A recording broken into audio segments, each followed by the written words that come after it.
Okay. Kayena vacha chittena pamadena maya katang achayang kamame bante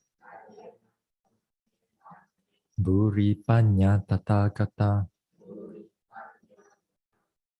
kayena vacha chittena pamadena maya katang achayang kamame dhamma sanditika akalika kayena vacha chittena pamadena maya katang achayang kamame sangha supatipanna anuttara sadhu. Namo tassa bhagavato arahato samma sambuddhassa.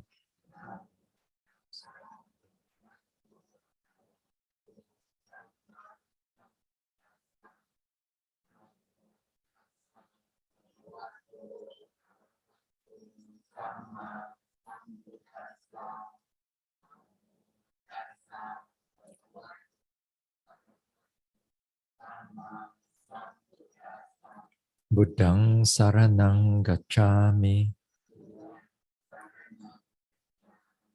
Dhammang saranang gacchami. Sanghang saranang gacchami.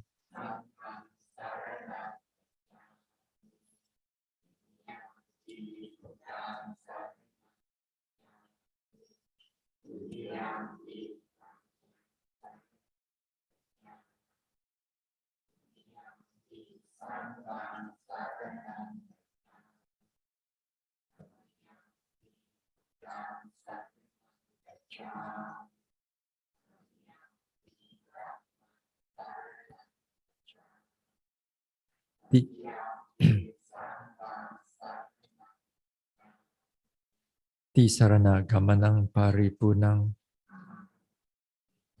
panatipata veramani sikkhapadang samadhiyami.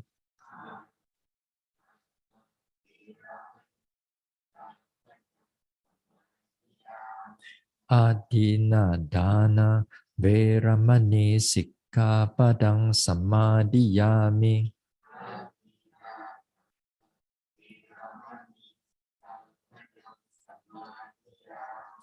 Abrahmacharya veramani sikkhapadang samadhiyami.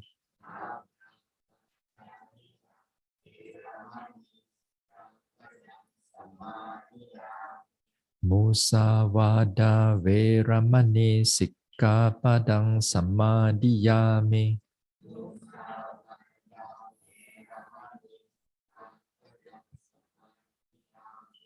Sura meraya macha pamadatana veramani sikkhapadang samadhiyami.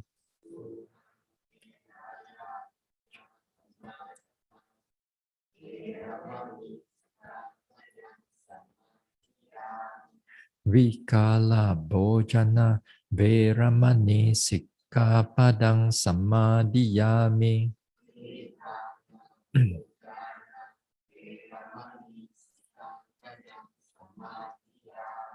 Nacha Gita Vadita Visuka Dasana Malaganda Vilepana Dharana Mandana Vibhusanatana Veramani sikkhapadang samadhiyami.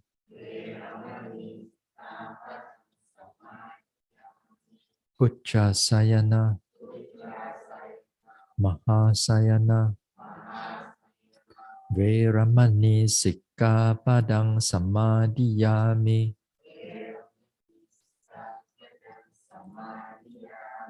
Idang me silang Magapala Jnanasa Pachayo Hotu Appamadena Sampadeta. Sadhu.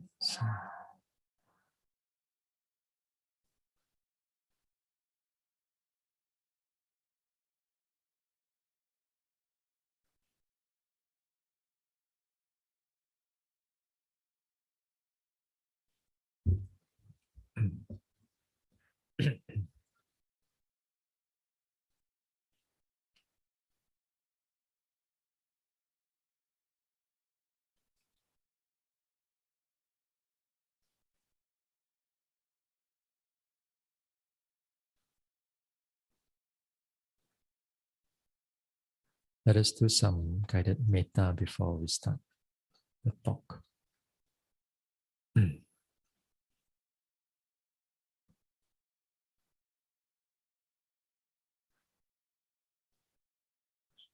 Now we sit here, we let go of all the vipassana objects. Just keep the mind present, calm, peaceful,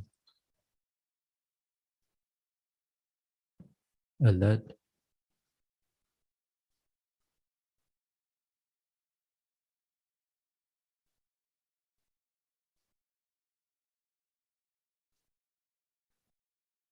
Let the body relax from top of the head. Relax the forehead, the face, the neck and shoulders, arms. Relax the chest, relax the stomach area.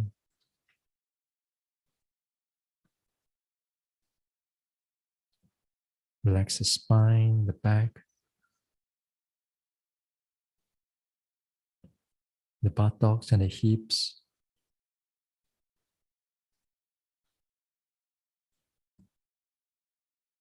Relax the thighs, the knees, calves, ankles, soles, toes. Relax the body. Keep the mind peaceful, calm, open, and present.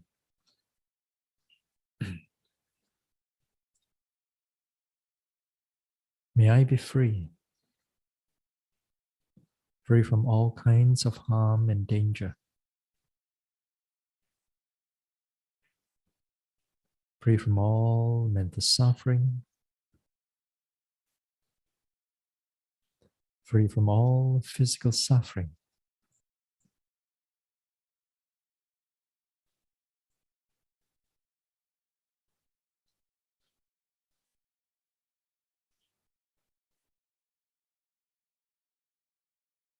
May I be peaceful.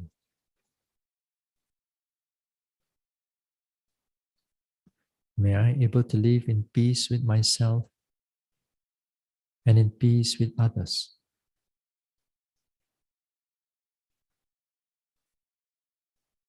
May I be well. May I be healthy.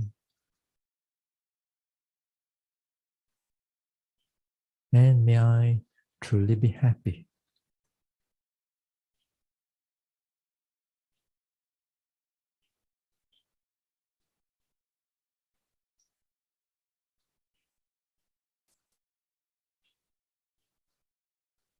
May I be free from all kinds of harm and danger.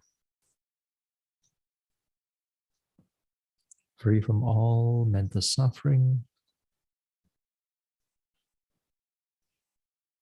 Free from all physical suffering.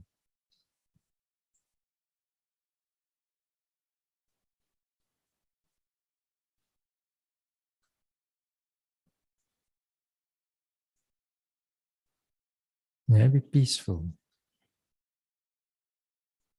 May I be well. And may I truly be happy.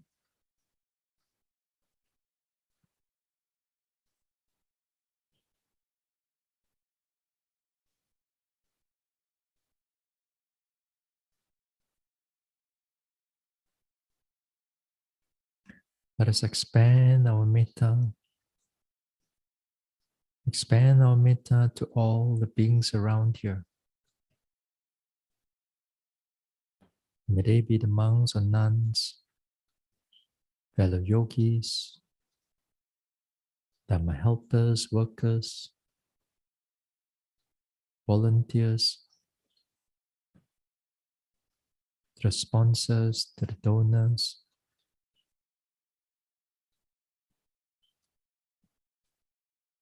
to the guardian devas of this center, to other devas residing in this neighborhood,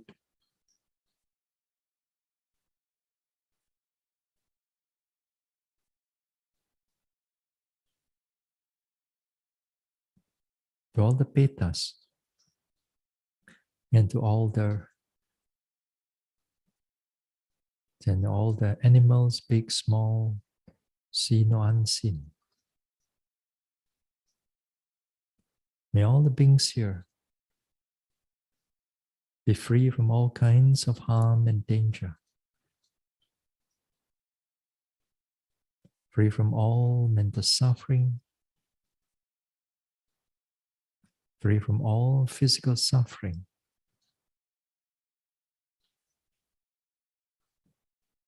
May they all be peaceful, be well, be healthy, and may they all truly be happy. May all beings around here be free from all kinds of harm and danger, free from all mental suffering, free from all physical suffering.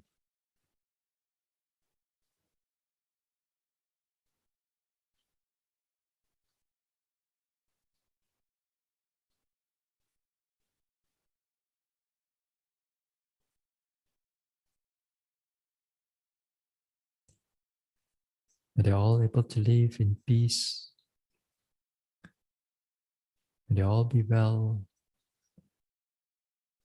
be healthy, and may all beings around here truly be happy.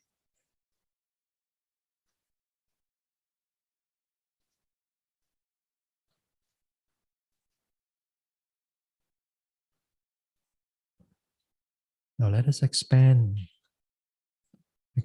the metta, reaching out to all the beings in this country. May they be humans or non-humans, devas or petas, animals big, small, far or near, seen or unseen.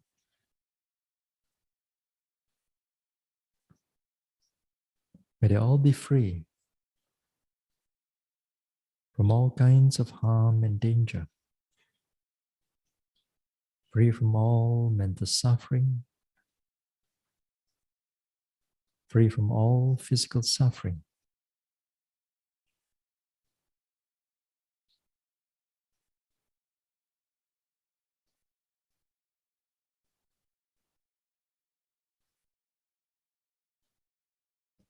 May they all be peaceful. May they all be well. And may all beings truly be happy.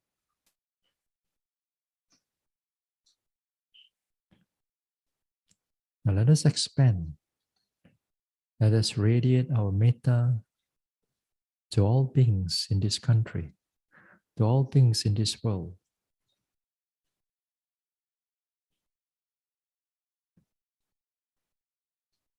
May they be our loved ones near or far away, or those people whom we do not know wherever they are, or to those whom we dislike or those who dislike us. To all the guardian devas, of the Buddha Sasana,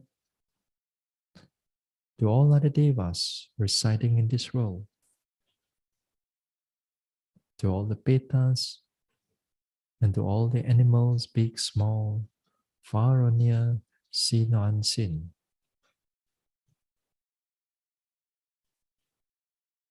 May all beings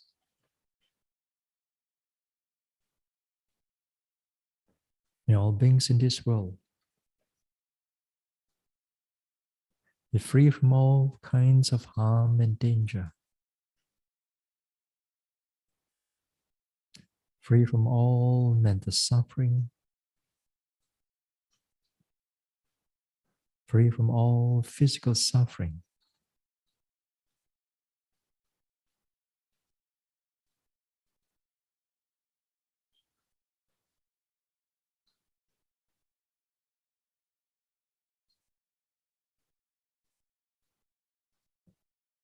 May all beings in this world able to live in peace and not in war, live with kindness and compassion and not in cruelty or violence.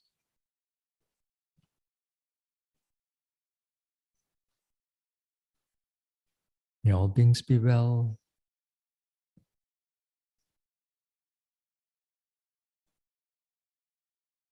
May they all be healthy. And may all beings truly be happy. May all beings in this world be free from all kinds of harm and danger, free from all mental suffering, free from all physical suffering. May they all be peaceful. May they all be well and healthy, and may all beings truly be happy. Now let us expand. Let us expand our metta without boundary, without exception, without condition. All beings in this universe or universes, all beings from the highest planes of existence down to the lowest planes, all beings in all the world systems,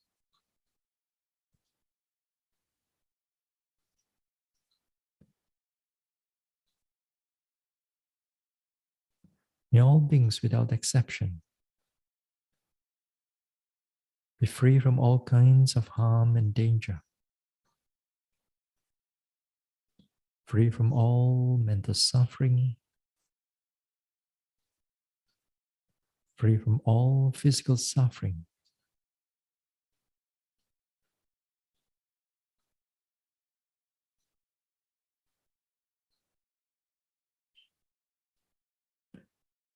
May all beings be peaceful, able to live in peace with themselves and in peace with others. May they all be well, be healthy, and may all beings truly be happy. May all beings without exception be free from all kinds of harm and danger, free from all mental suffering, free from all physical suffering.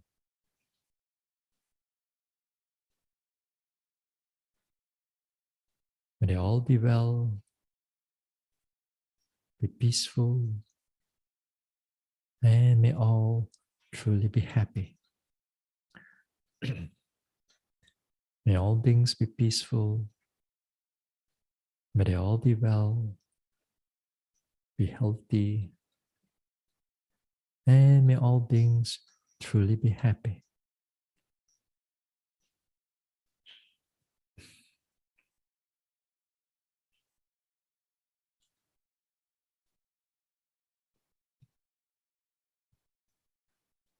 And slowly we let go. Slowly we let go.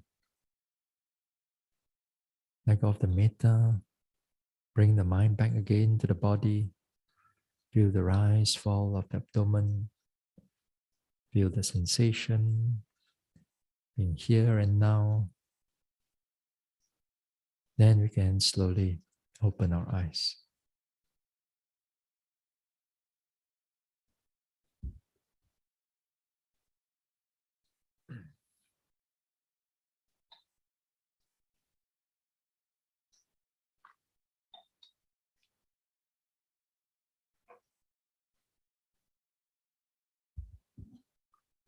Right.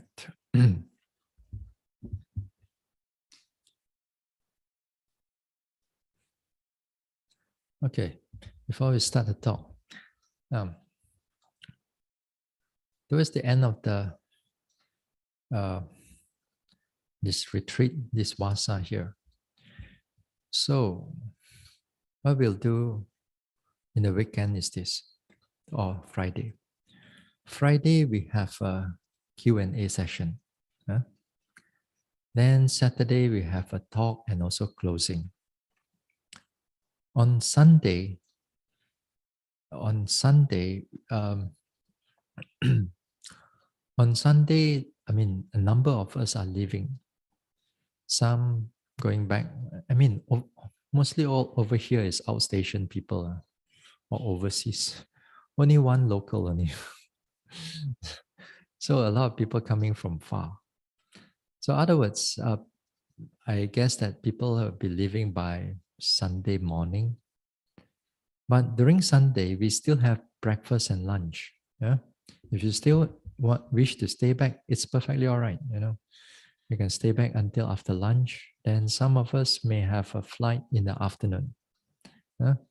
I'll be here until after lunch also. Yeah? So this is some of the things here. So we do the closing on Saturday night. Yeah? Okay. So yesterday we were looking into the virtue, the Sīla. Yeah? And yesterday we were looking into restraint as mindfulness. Yeah?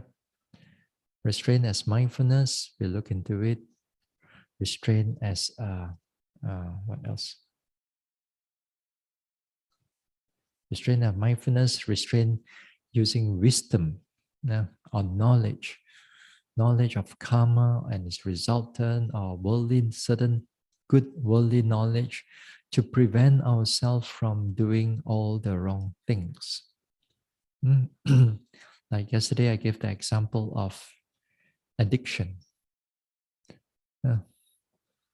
games addiction. These are really big. I mean, this is really deep inside. All this addiction. All of us have this potential of being addicted to something.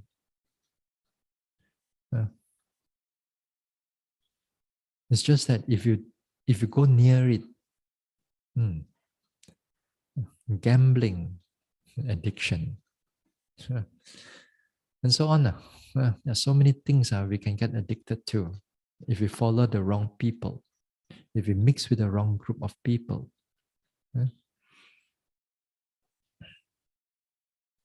Now, yesterday also I mentioned that Sīla as patience. That means Sīla that you can, in a way that you can bear up with unpleasant things that near you, or bear up with like hot or cold. And as I said, sometimes we go to retreat. Not every place they have proper weather, good weather or pleasant weather. Not all the place we have that. Some days, like even in Kota Tinggi also here, there are days that it is nice. For the past 2 months or more or less, it's been raining well. this this retreat. Uh, a few days here and there, there's hot sun coming out. And this past 1 or 2 weeks, maybe 2 weeks, we have some hot sun in the morning, and afternoon again, it's all raining. Uh, so, and before that, it was raining and raining a lot. So it's quite cooling. But it all depends on whether you can take it or not. If you are younger, then okay, very nice. If you get older, haha, here pain, there pain, everywhere pain. Before you sit now, before you sit, because the rheumatism and so on, all already coming already. So it's hard to meditate, not easy.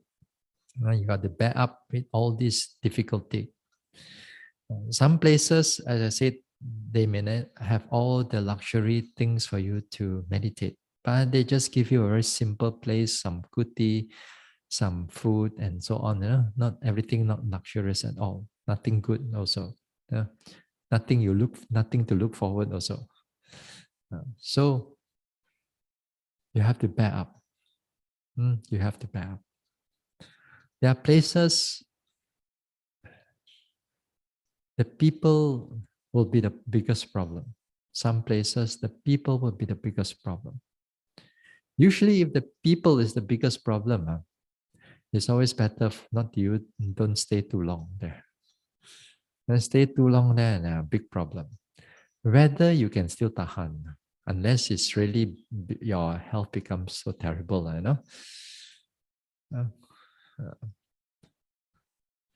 Usually people is the one that is going to make you very difficult. That I notice, Now sometimes yogis may not be so ngam with the teachers, Yes. Can I go along with the teachers?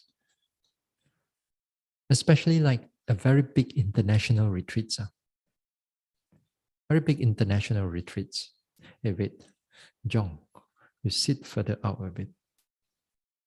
You don't move don't move your cushion. I move your cushion, you move it in. Don't get blocked behind somebody. So as I said, in the international retreats, when you go to an international retreat, these are sometimes they have retreats where people from all over the world coming. The majority of the retreatants, the yogis, will be from overseas. They have it like in Thailand or like in Burma, Myanmar. Like when I stayed in Myanmar that time, yogis come in for what we call the international retreat. They have 2 months in the international retreat during December and January, because that's the coolest month, pleasant month in the Burma area or the northern Thailand area. So it's in a way it's pleasant, dry, not so much of this one, but pleasant. So because of that, they have retreats and they have all kinds of yogis come into the retreat. All kinds. I say, some of them don't have really have a good Buddhist background. And some of them have even like zero background of Buddhism. Just that they are adventurer and explorer. They come in and look for Buddhism and all that. And the first thing they go is Vipassana retreat. The first thing they enter is all Vipassana retreat. And then Vipassana retreat is not easy, as you know. And the places that you go, like Mahasi style, you are supposed to do walking, sitting, and the teachers and the instructors and the other monks and so on who are a caretaker of the place, they are very strict and they observe you. Now, if you are not used to it, this type of environment, you feel that you want to rebel everybody, because you cannot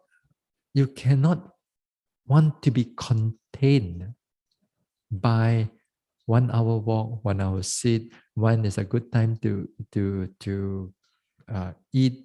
What is the right time to eat? Why you cannot eat in the evening and afternoon, they don't have all that thing because to them, they don't contain, they don't have that sila, they don't have that virtue, they don't have that background. And even sometimes certain kindness also, they don't have much also.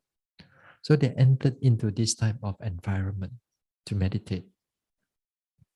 That time, because of they try to meditate and so on. After that, because of their their nature, which in their everyday life they don't control themselves, they don't control their speech. They feel that everything they're entitled to. Then when they come in front of the teacher, they burst out. They burst out.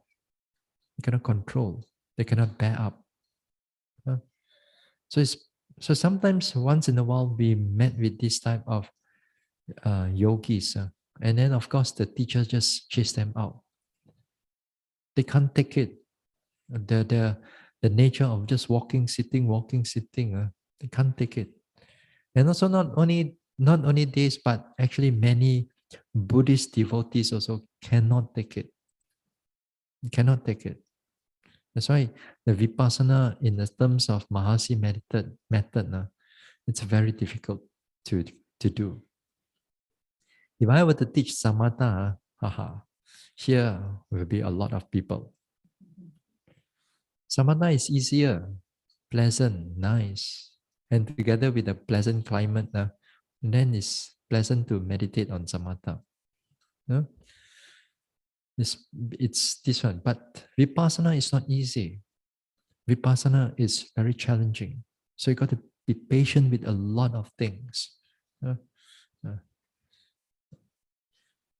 So usually if you cannot get used to with the teacher, you cannot get used to it with the teacher, or you cannot get used to with the teaching, then of course it's no point for you to stay on anymore. Yeah. And it's good that for the yogi to live. Yeah.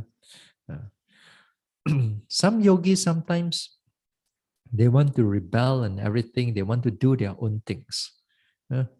That time, usually the teachers forcefully ask them to get out and leave and so on.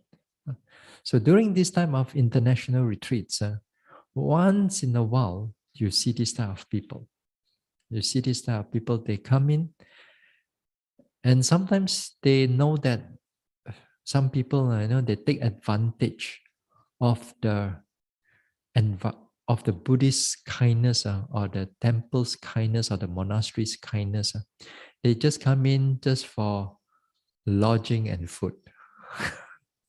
Free ma. Correct or not? Free lodging, free food. Yeah. So there are people like that. I mean, not many, but once in a while we see these type of people. They come in just for lodging and food. Yeah? They don't really want to listen to what you say. They don't really want to practice. It's just that they want to come here or just stay for a week or two and then move on, and then they move on to another place. That's about that. So we've seen this type of people also. Yeah? So in a way that when you meditate in places, different places, you have to bear up with a lot of things. Some people, for example, I met, oh, Santi Sukarama, so far away, driving 5 hours, very far.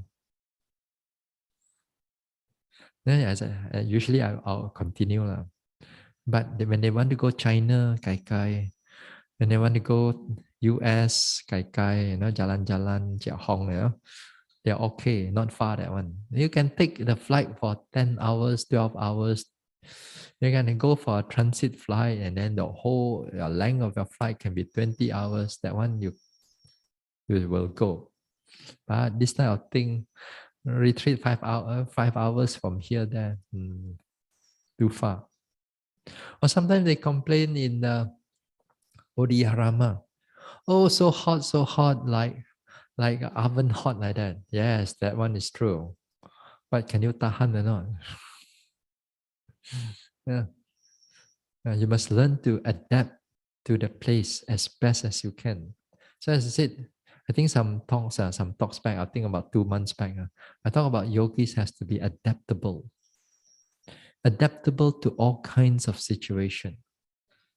It becomes wanting this, you don't like this, you like this, you don't like. It's very hard for you to meditate. And your mind, when you go inside there, the moment the condition is not pleasant, your mind goes into frenzy, thinking, and so on. So you must learn to adapt to a lot of things. Adapt to a lot of environmental things. So people like other yogis and other or the teachers, usually when we go, and including me, we seek for the teacher that can able to uh, you can able to absorb his or her teaching, and you can practice and you can develop from it. Yeah? So whoever the teacher, and you can able to understand it, and you practice it, and you can develop it in the right manner, practice in the right manner, develop in the right manner, then that is the teacher is the right for you. Yeah? Although sometimes some teachers can be a bit strict, no nonsense, no smiling.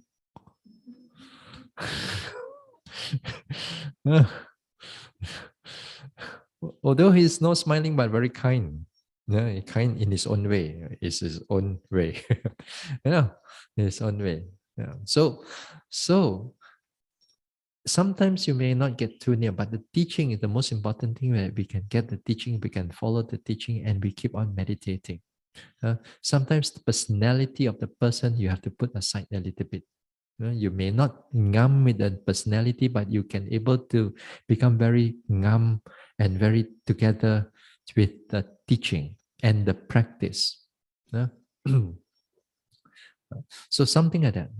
So as long as you can able to do this way, usually if the teacher emphasizes on certain things, like for example, emphasizes on Sīla, emphasizes on practice, emphasizing on thoroughness, and so on, then normally the yogis are much more disciplined. They are much more disciplined.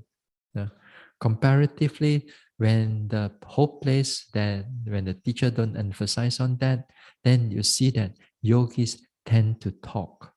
Yogis tend to do whatever they want to do. Yeah. It says, even like, for example, when they talk about walking meditation,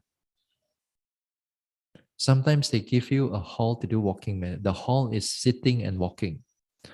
So when they do walking meditation,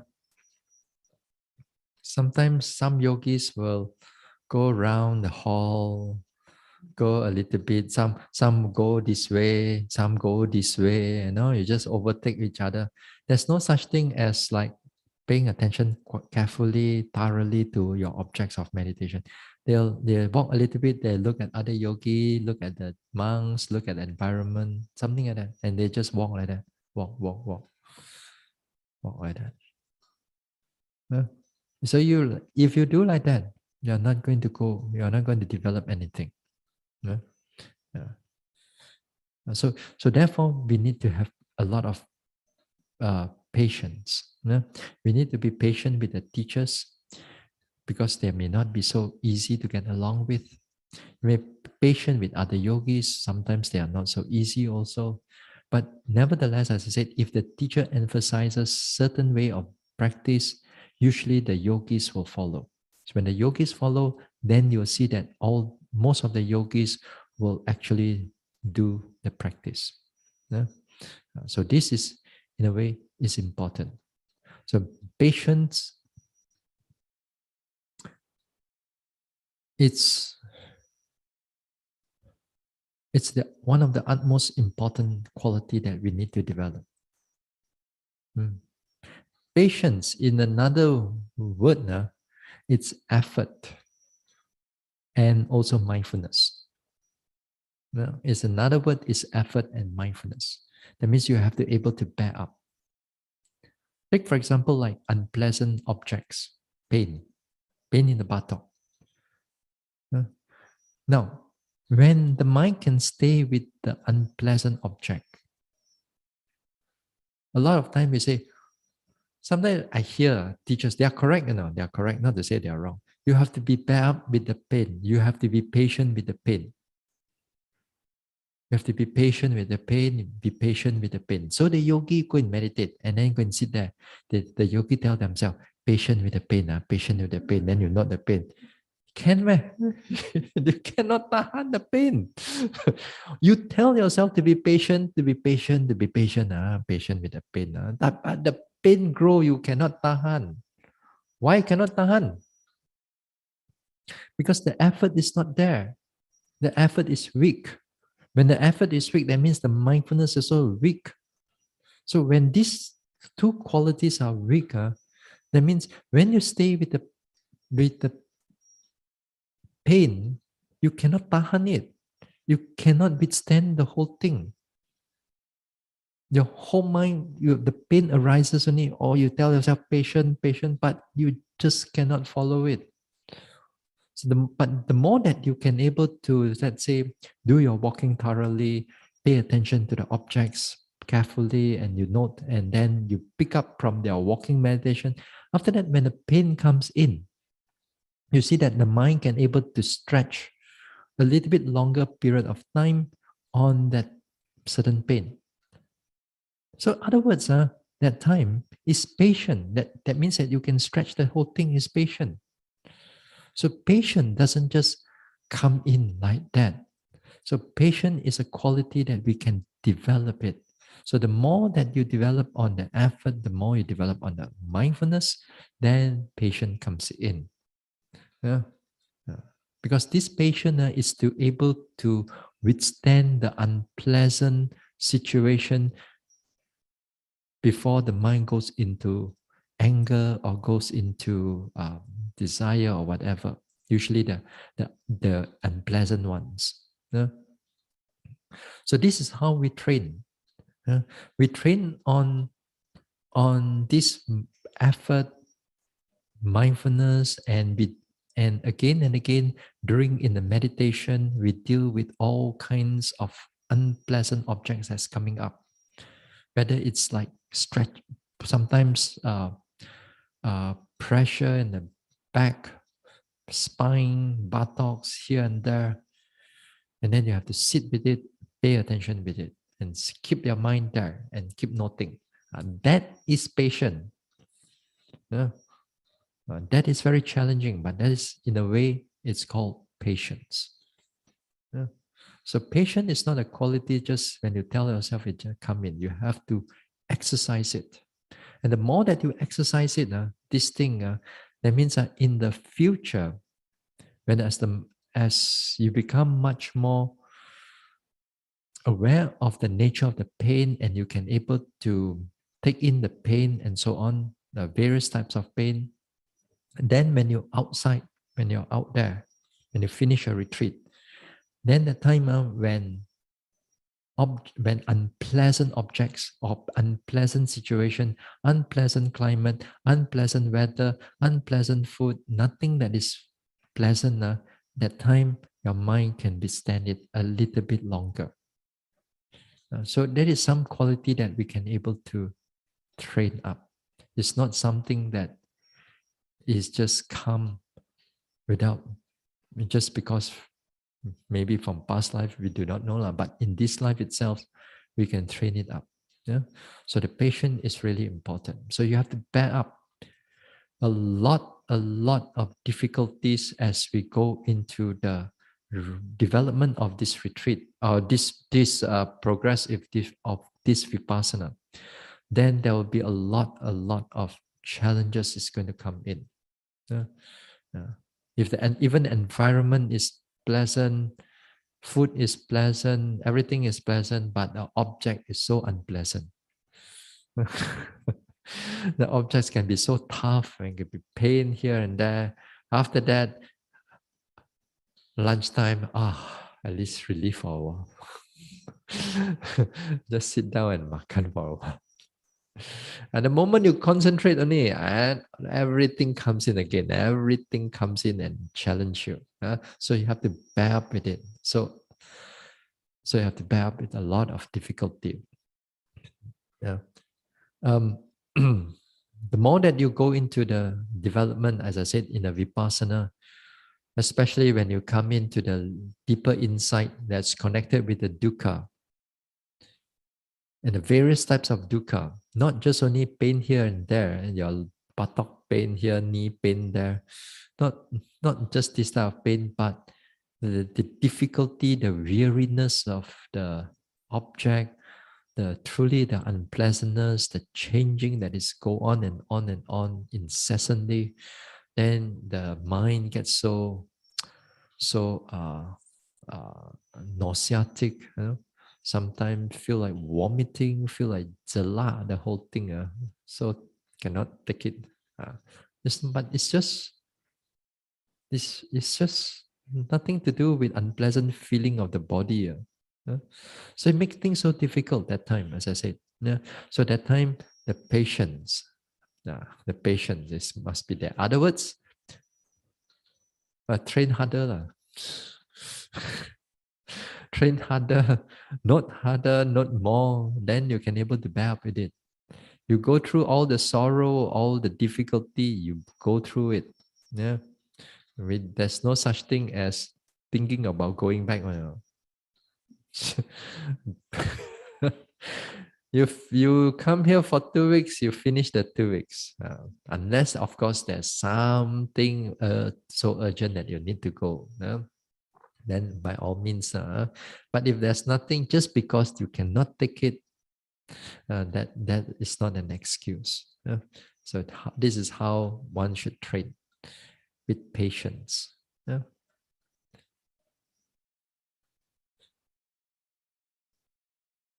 In sometimes during in your practice, some retreats,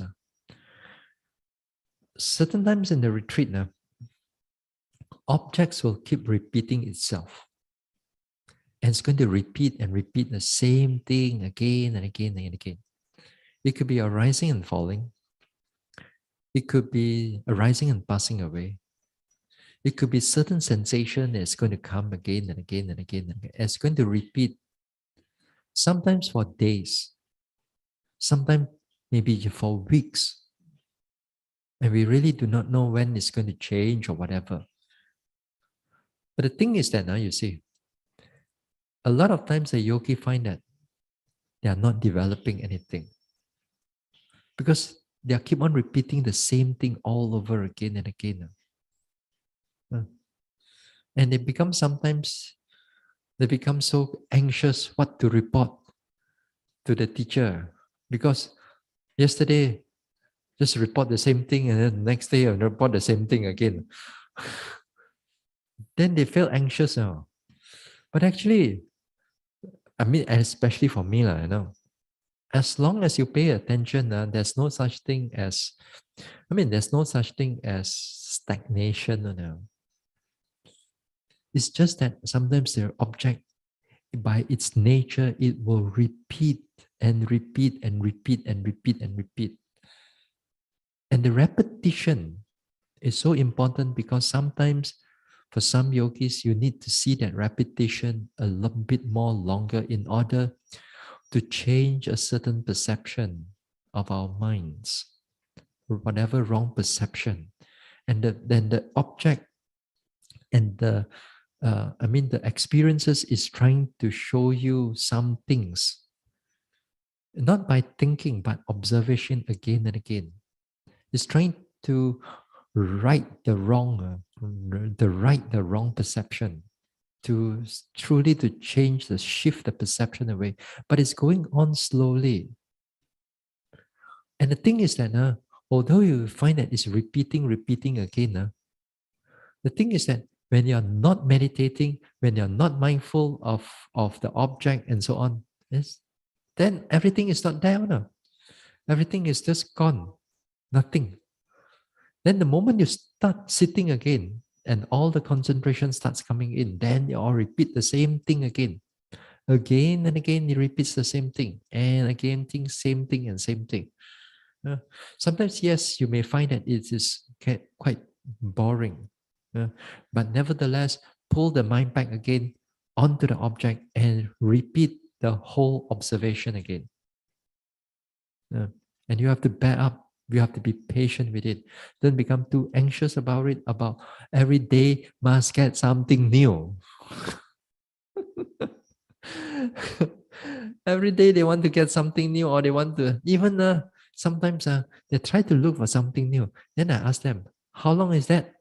A few seconds only. You mean for 2 days you report that few seconds something new? Then what is the not something new one? Because the not something new one, the repetition one, that is the most important. Because that is the one that gives rise to all the insights and all the mindfulness and so on. And what I also want to see how you deal with those things. Not keep on looking for something new. I mean, it will show you, It's not going to hide itself. But when it doesn't come, you don't have to keep on looking for something new. Just because you report last week, you cannot report this week, man. you know, I said teachers cannot remember all your experiences on I mean, may lah, sometimes a little bit here and there, but we cannot remember everything. So it doesn't mean that what you didn't report there, then you must, what you report last week, you cannot report this week. There must be something new. Not like that. Not like that. And sometimes because of that, sometimes the yogi's mind becomes very anxious about trying to remember their experiences that they are noticing. They changes, make sure tomorrow how to report this. This one this way, come this way, then you move this way, then you try to remember it. And then after that, you get up. Oh, Sīla, I forgot everything already. How? Then after that, you sit down again. You try to remember. Then the whole the whole thing of trying to report, it becomes a big hindrance to you, and you don't realize it. It becomes a big hindrance. Because if sometimes things are going well, when things are going well, it may repeat again and again, it also is well, but sometimes it changes from one sitting to another sitting. And there's a lot of experiences that's happening inside the sitting that you may not able to remember everything. So try not to remember and try to impress me, or impress the teacher. We know what you're doing yeah. We know, we just wait for it will, if the progress will come, the progress will come. If even you forget about the experiences that you have gone through. This is not my retreat, This is your retreat. It's your development. You don't have to tell me, then only you can progress. If you don't tell me, then no progress, is it? So don't be so anxious about trying to hold and try to memorize what is going on. Just keep it going, keep it flowing and flowing and flowing and flowing.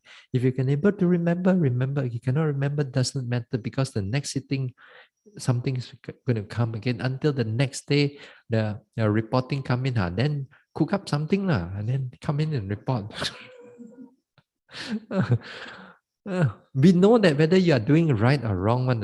You cannot just tell me all kinds of things, because especially me, I know how to question you. You can bank out here and there. I know how to bring you straight again. Because you're not the only yogi, Remember that we got hundreds and thousands of yogi in the past, and per week how many yogis, and per week and per day how many yogis. So don't worry. So all you need to do is just report whatever you can remember. But try during in the sitting or during in the walking, try not to remember too much of it. Now, if you want, just write a little bit down in 1 or 2 sentences, and don't write a novel. Some people write until like 3 months until now. It's like a storybook already, the big novel already. Every day they got their story. Wow, this writing falling. They're very descriptive and all the thing. Don't do like that. If you want, just write a sentence or two. Or if you want, you can just draw something. Sometimes it's easier to draw rather than to write and describe it. Draw a few things, but the moment you see it, you know what's going on already, and you can describe it. Then whoever want to read, this one, what are they doing? This all only you can understand and nobody else, or whatever drawing that you go through, Yeah. So it's so much more easier. You don't have to write so many things. Last time, I used to a lot of drawing in my notebook one. Yeah, a lot of drawing here and there. Even until now, when I look it back again, I can still remember what are the things that I've gone through. A whole book is like a drawing book like that, rather than a notebook for writing. A few words and here and there. So, as I said, don't have to remember all whatever it is. All whatever that you need is just to pay attention again and again and again and again. If you can remember whatever in the retreat, whatever during in the interview, then you report them. Yeah? So other words, here, so like that. So back again to patience. So as I said, a lot of times we have to be patient. Things will keep on repeating the same thing again and again and again and again, but stay with it, stay with it, stay with it, and be patient with it, and just keep noting. Progress is already there. It's just that it looks the same thing. Yeah? So this is one area. The next one, I said that Sīla, as one of it is as restraint. 5 types of restraint. Restraint as patimokkha restraint through mindfulness. That's number 2. Restraint as wisdom. And number 3, that is number 3. Number 4, restraint as patience. Number 5. Number 5 is restraint by effort. This is strong effort. This is sometimes it's like you have to, for example, like you have to bite your teeth and just pull yourself out from all whatever that is unwholesome there. And you have to be really this one. Now sometimes, like for example, you are involved in a quarreling with some people, or it's about to quarrel, or it's about to get terrible things, Sometimes men and there's going to be have a lot of brawling or fighting or whatever, So sometimes it's better just to bite your tongue and walk away. Although the anger is so much there, the anger is so much there, sometimes it's just too good. It's better for us to walk away. Not to be a coward or anything, or to try to be brave or anything. But a lot of times is that if you don't restrain it, then worst thing is going to come.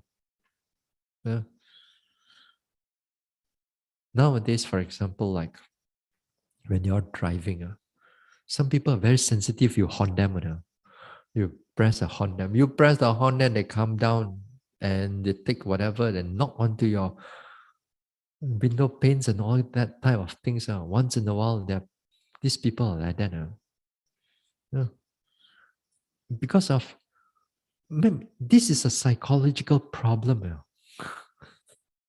Whether you like it or not, this is a psychological problem. And this type of things, they need help. You're psychologically, you're already bent until so much that a little bit that is not good at you. You sometimes like you drive a car and you overtake the person gets so angry. Then he wants to harm you, and after that, go near to you, go back. This type of people you drive. I don't drive, but I know. You know? Yeah, I don't drive, but I know these type of things are happening. Road rage. This type of anger, it happens in us. Sometimes you're quite cool in the everyday thing and so on. But the moment we sit on the car and the driving wheel, oh, you totally like different character. Well,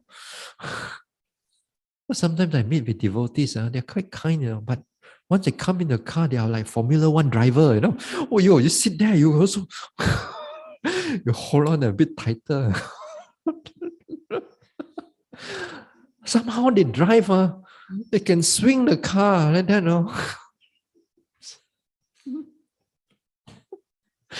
Not all, but once in a while, Sometimes certain devotees, they are driving like that. I try to, if I can postpone, I postpone it. Uh, some people like that, just like that. Somehow or another, they are very quick and very fast in behind the wheel. So, but in other things, they're quite okay. They're quite okay. They're normal and nothing there. So here again, as I said, this type of rage, this type of anger, sometimes people on out of no reason or whatever, the burden, the whole thing is coming up. And sometimes we want to get even. We want to get even of things. So that time, you got to restrain by effort. That means you hold it back, everything. Even the anger is the mind. Don't let it come into the action or in the words. Yeah. And not only that, now sometimes we hold on to the rage in that way. After that, we turn to social media and we're going to express everything out. Sometimes we fed up with another person, we video the person, video, yeah, post it out on Facebook and you type and everything. Maybe it's a rage also. Yeah. This is a modern problem. Yeah. Because before that, those days, we don't have all these things to post up everything. The more is that you write a letter to the newspaper only. That's about all that people can read your letter. Yeah. But nowadays, you can be you are a camera person, you are the editor, you are the writer, whatever, and then you post everything up. And if you are good at writing, you really know how to write, and you can really knock the person down, just with your writing. And you shift your bias and your anger towards the person with a very elegant writing. Yeah. And this is happening in our world right now. Yeah.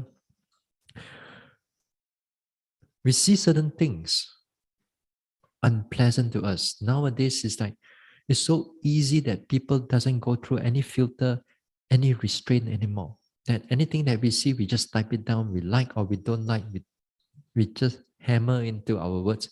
Because the person is there. There's no face to face. But the person that it reads, then again here, when they read, oh, they feel so hurt. But they don't even know the person. But they read those words, felt so hurt inside there. Especially if you're like celebrity.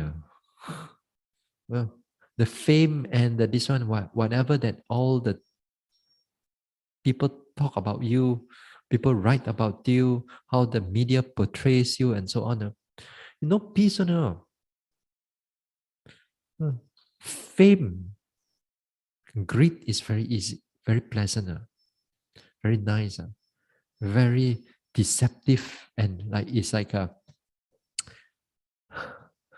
the apple in the tree for that Eve.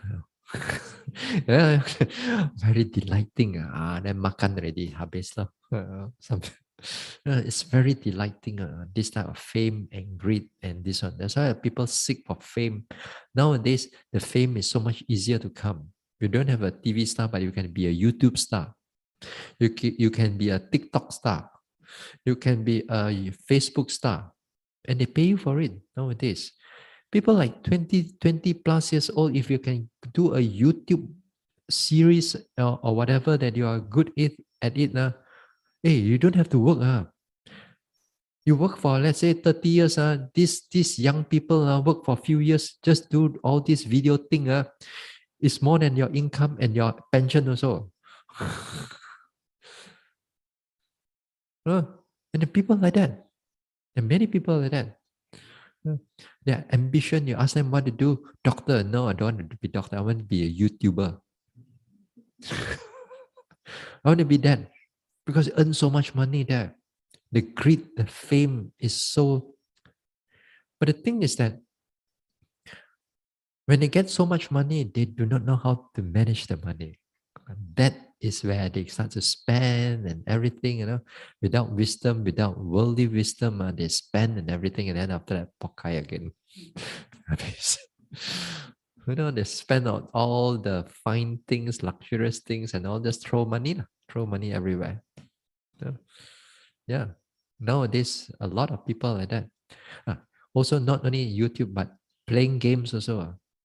There are professional game players. Not just athlete, but nowadays athlete also sit on the chair and and you play the game, and they have competition and name and fame, and they pay you for everything for it. Yeah. So much money inside there. Yeah. Anyway, so the thing is that, as I said, a lot of things are very deceptive. Although it's pleasant to look at, nice to hold, nice to have, but it's going to give you a lot of problems. Yeah? So a lot of this type of things, you have to be careful. You have to be careful in the sense that if you see it too good to be true, you got to be hold back. You have to restrain already. Sometimes like you play in the stock market also the same thing. Oh, you see this night already, you also kanjong already. Put the money inside there. Some more put and then menjunam. Habis everything, all that is one. Yeah. So you got to be, in a way you have to be restrained. This is a kind of a Sīla actions, that certain things are so pleasant, so nice, and you fall into it, you get attached to it, you get addicted to it, then that's it. It's so hard for you to pull out. So before you fall into it, the whole restraint back up again. Again, sometimes also like our speech, also the same thing. Especially at home. Yeah. We are familiar with people and loved ones and all that. Sometimes the loved ones is where we shout at them. We talk hard at, sometimes the words are very rough and so on. Outside there with our bosses, we are more restrained. The colleague, we are more restrained. But we come back, we are so like, wow, everything will be open up and let it go, and to all the people and so on. So that is also is quite bad, actually. They felt that to come back, they have to release everything, even all the horrible words. Sometimes you see that within the family, the words are so rough. They use it between the family members. So bad. Sometimes they're like that. So rough, and the actions and the words. So therefore, a lot of times when the anger arises, you got to learn to hold back. Hold back in the sense that don't make into action or speech. Like for example, also this is also another thing. Like nowadays, like for example, you see that people posting about, they use the word Karen. Know what I mean? I don't know. These are people like, for example, they come into a shop when they sell, let's say like a Starbucks or whatever. Then they felt that the customer is always right. They are very entitled to everything. They felt that they can shout to the waiter or waitress or whatever, small leader, they demand to see managers and everything, and they keep on shouting and shouting and shouting. These are people. And when they go to overseas, especially, they sometimes they felt that free speech, because the concept of free speech, to them, free speech means that everything out, they don't care about who you are and whatever that you it is, and they only care about themselves, whatever they want, whatever that they demand. Whatever they demand, it has to be right. If you cannot fulfill it, they're going to shout at you, they're going to write bad things about you, and so on. These type of people are like that.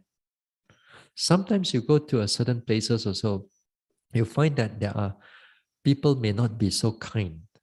People may not be so uh, delicate and elegant. Sometimes you go to a restaurant, sometimes their waiter or waitresses a bit rough. Then a bit rough, sometimes you want to get even with them and so on. So that too, you got to be careful. You got to be careful of your words. You want to say something, you want to act something,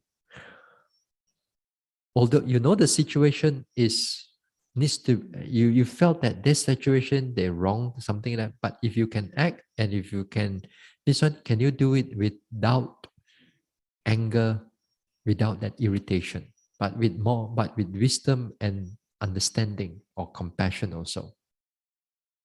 It's not easier to bring the mind, the anger down. So a lot of times when you're out there, we got to be careful. We got to be careful. And especially when it comes to a spiritual community, you're also even more careful.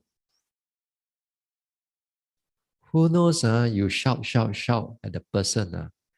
That one is an enlightened one. How?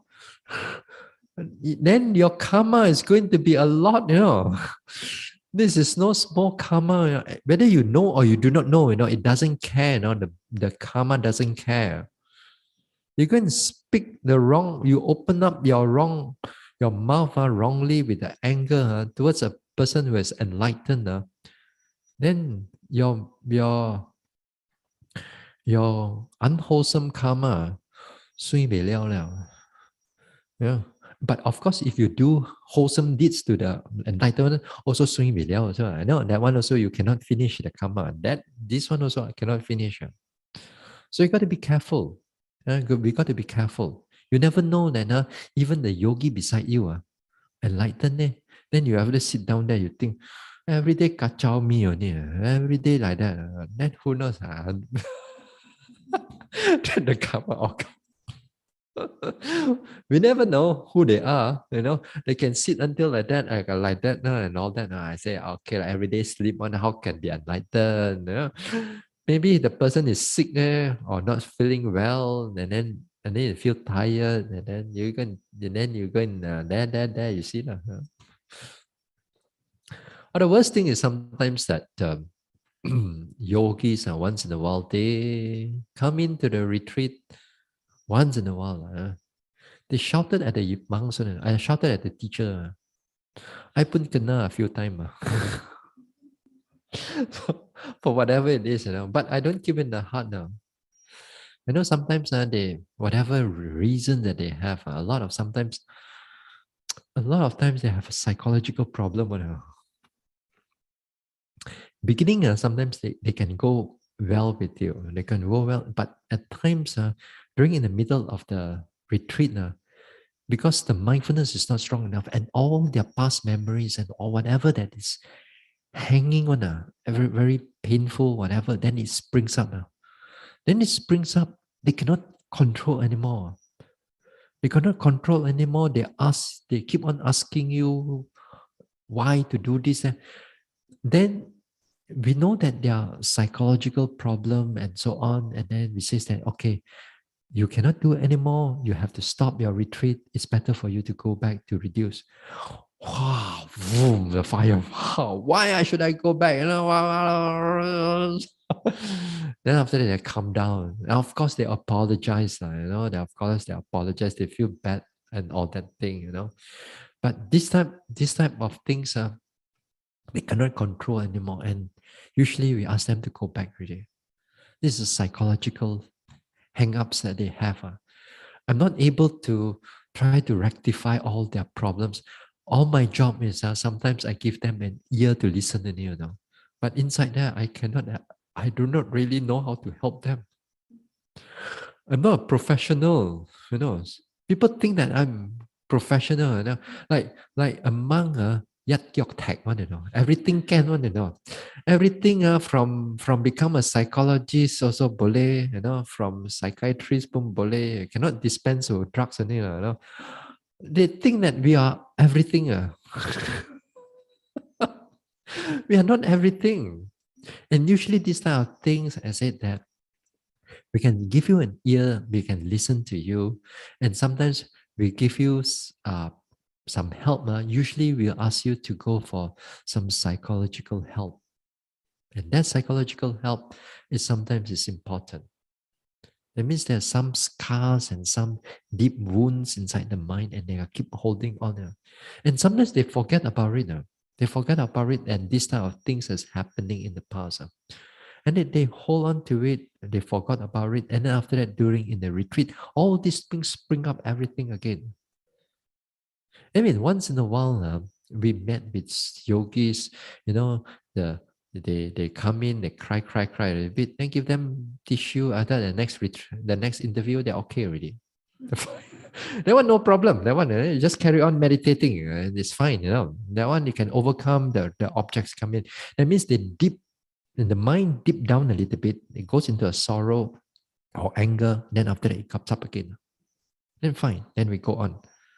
But this time, they don't. But some people, they go in deep and deep and deep and deep. And after the next interview, they cannot control. And then a lot of time bursts out. Because sometimes you don't see them within the 2 days. This time, we didn't see them 2 days.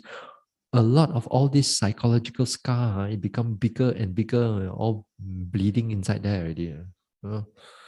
So it's painful, they go through all these type of things. But a lot of times in our worldly ways, sometimes it says that when you're angry, you must let it all out. Let it all out, then you only cool down. Or when you are crying, I cried it all out, cry ka bo liao, everything, all your tears dry, and then you feel good.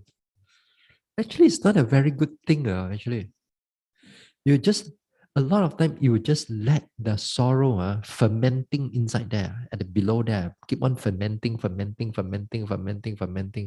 the anger is keep on fermenting inside there. So painful. Then don't realize that because of that actions that you do, you let it go. Next time, when the same situation happens again, you're going to go with the same habit again. There's no dam, there's no block, there's no restrainer. You just let it all out. Because you feel that you think that you let it all out, everything will be good after that. But no, not really. Yeah. Not really in that sense. Because there's karma involved. Not only karma involved, there will be habits involved. And the strong habit is going to build up. And every time, any defilements that's coming in, you're going to go all out. All out. Even not only on the sorrow or this one, but when it turns into something pleasant or nice, you're going to go all out and this one. That strong. Because to them, the satisfaction of getting those things feels so good. The letting all the anger burst out. Don't keep it inside the heart. Let it out and so on. It's good. They say, go and bang the wall, go and hit something and so on. Actually, that's not so good. If you want, it's better for you to talk it out to a person that can able to listen and understand, can help you, rather than go and this one. So that is got some karma involved also. So it's always good as a Buddhist that when the rage coming up, we pull the mind back again. When there's a deep sorrow is coming up, you also have to watch out for that mind also. When there is like a desire, something pleasant coming up, like especially that you connected to our financial things and so on, don't be so too greedy and you want. Here is where restraint by effort takes place and you damn it, you damn it for a while. Don't let the greed or the rage or the anger overcomes you. You learn to do that. You learn to hold it back. A lot of times, like in the monastic situation also. In the monastic situation, not every time smooth sailing. You come to it, people in a certain place, you cannot tahan the people. Or the situation is not pleasant anymore. It's always good to pack the bags and move on. We as a monastic people, we always remind ourselves, we do not have, we are homeless. We are homeless. That means we don't have a home in the sense like a lay person like that. Yeah. As a homeless person, we are able to pack our bags and go anytime. We must always keep that in mind, keep that in mind. Yeah. Because sometimes certain places, it may be good in the beginning and you stay there, and things and people over time, sometimes they lose focus on their objective, or wrong kinds of people start coming in. Then you find that that place is not so suitable anymore. But the problem is sometimes we are attached to that place already. We use the we think of it. We are like a lay person that we can still stay. We are not supposed. I mean, you shouldn't supposed to do like that. When things are, you feel that things are not good. It's always good that pack your bags and move on. For a while, let's say you want to move on for half a year, 1 year, 2 years, then come back again. Sometimes come back again, things already, situation have already changed. People also cannot remember you so much already. Yeah. So sometimes it's out of sight, out of mind. A lot of things that you're out of sight, out of mind. And some things like brewing up, you feel that it's brewing up, you just move on. You stay even as a monk and nun, you stay for the place for too long. You become like the roots are all down, the roots of greed and attachment and all that. You want the things to be like that. You don't want the things to be like that. You want the people to serve you this way. You don't like these people. You want this and you want to control everything. So it becomes a problem also. And when things go haywire, then the rage or the anger starts all coming up. So it's always good that restraint by effort is the effort, bodily and physical effort. You move yourself to somewhere else. Yeah. Then you move yourself to somewhere else. Sometimes your own rage also goes down. Your anger and your irritation all goes down. Then you forget about it. After some time, you come back again. You can't remember why you get angry at the first place. So a lot of times, in the monastic settings, a lot of things are like the petty things, small things, because they got nothing to do. They got no money. They don't fight on money. Money, I mean, monastic, there are in the sense of this one. But the thing is that among monastic, they fight on all other things. Because small things, you put here, I don't like you to put there. You put the cup here and there only, also 乱.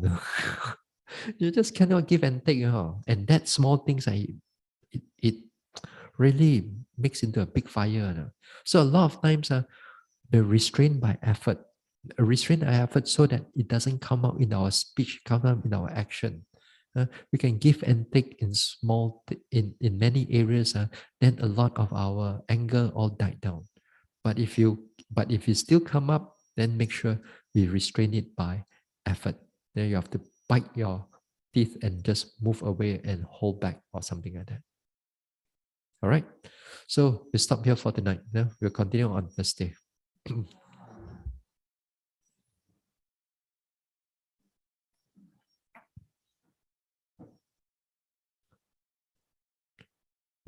We share merits. Huh?